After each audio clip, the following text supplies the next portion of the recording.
आपको पैसे कैसे देता है मैं वो बताना चाह रहा हूँ। लोन पास होगा आपका 1,60,000 रुपए का 2 भैंस का। 3 महीने बाद आपको दूसरी भैंस के फिर पैसे मिल जाएंगे 1,60,000। जब आपको 1,60,000, आपको कोई जमीन देने की आवश्यकता नहीं है, कोई सिक्योरिटी देने की आवश्यकता नहीं है।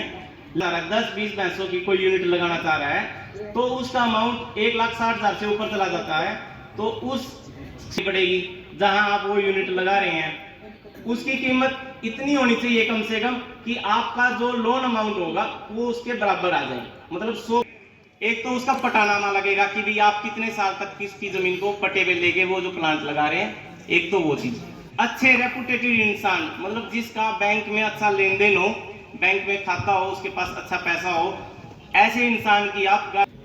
या फिर किसी के पास ऐसा लगता है कि भाई मेरे पास एफडी पड़ी है, मैं एफडी रख देता हूं और मेरे को गवर्नमेंट से सब्सिडी भी आनी है, तो वो एफडी रख सकता है। तो आपने 1,60,000 रुपए की फाइलें, जो भाई अपने एससी समाज के भाई बहन है उन्होंने कोशिश करनी है 1,60,000 की फाइल लगवानी है, ताकि वो फाइल बैंक में आकर रिजेक्ट ना हो। क्यों उठा रहा है और एससी समाज के लिए 2 भैंस का लिखवा रहा है, लेकिन जैसे डॉक्टर साहब ने बताया उसकी कीमत 85,000 रुपए है एक भैंस की, तो 85 1,70,000 बन जाता है। दिक्कत यही आती है, कस्टमर कहता है कि जी डिपार्टमेंट वाले कह रहे हैं कि सिक्योरिटी की जरूरत नहीं है क्योंकि वो 1,60 से ऊपर चला गया।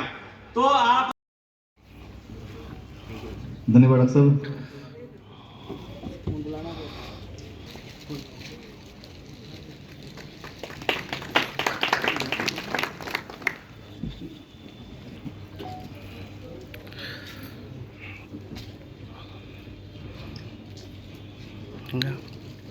उसके बाद प्रदीप स्वरूप सुरजा जोड़ी, प्रदीप स्वरूप सुरजा। उसके बाद बलवान इंदर सिंह गंगेसर, ये अक्सर सरपंच भी रहे हैं, तो मैं मंच पे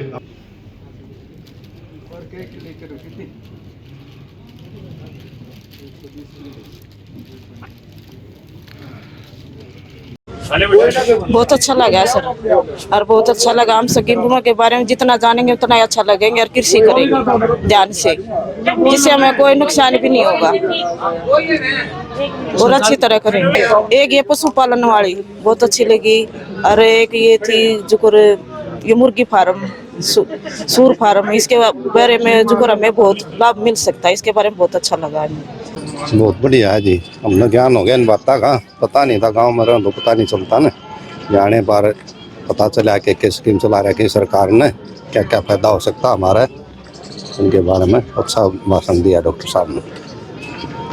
पशुपालन के बारे में भी बताया, मछली के बारे में भी बताया, कृषि के बारे में भी, दवाइयाँ के बारे में, वन विभाग के बारे में, तो बहुत अच्छा है जी, एक चीज़ की ज्ञान रहा है। भाई आत्मा स्कीम के तहत एससी कंपोनेंट का हमारा किसानों का एक गोष्ठी प्रशिक्षण था, जिसमें विभिन्न विभाग जो हमारे लाइन डिपार्टमेंट है, जैसे मछली पालन है, बागवानी है, पशुपालन है, हमारे कुछ प्रोग्रेसिव फार्मर्स हैं, और हमारे विभाग की सभी स्कीमों के बारे में।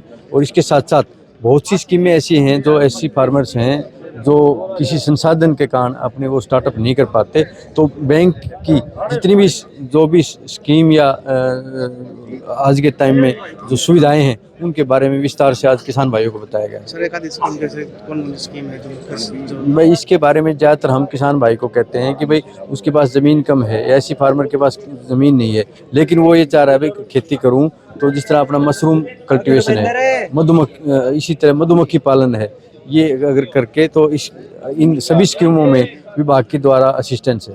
सर आज आत्मा स्कीम के तहत एससी कंपोनेंट में एक किसान गोष्ठी का आयोजन किया गया, जिसमें हमारे लाइन डिपार्टमेंट के प्रतिनिधि, एनिमल हस्बेंड्री के, फिशरीज के और हॉर्टिकल्चर के अधिकारियों ने किसान भाइयों को स्कीमों के बारे में, कृषि विभाग की जितनी भी स्कीम सेंट्रल गवर्नमेंट की, हरियाणा सरकार की चल रही हैं, उनके बारे में विस्तार से बताया। और हमने जो कंपोनेंट हमारे एससी किसान भाइयों को दिए हैं वो हमने एक हफ्ता पहले उनकी लिस्ट मंगा ली थी, उनके नाम डिसाइड कर लिए थे, उन किसान भाइयों को ये अनुदान योजना के तहत दिए हैं।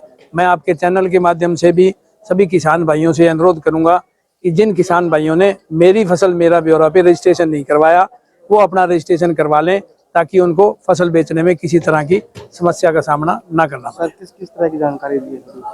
इसमें सभी प्रतिनिधि आए हुए थे, उन्होंने सारी अपनी अपनी स्कीमों के बारे में, जैसे फिशरीज डिपार्टमेंट आए थे, हॉर्टिकल्चर आए थे, बैंक के प्रतिनिधि आए थे, किस तरह लोन मिलता है और एनिमल हस्बेंड्री की जितनी भी स्कीमें चल रही हैं। जैसे हमारा प्राकृतिक खेती में गाय की सब्सिडी है जो मिलती है, उसमें पहले 25,000 रुपये मिलते थे, अब हरियाणा सरकार ने वो 30,000 रुपये कर दिए और 4 ड्रम पे 3,000 का अनुदान मिलता है।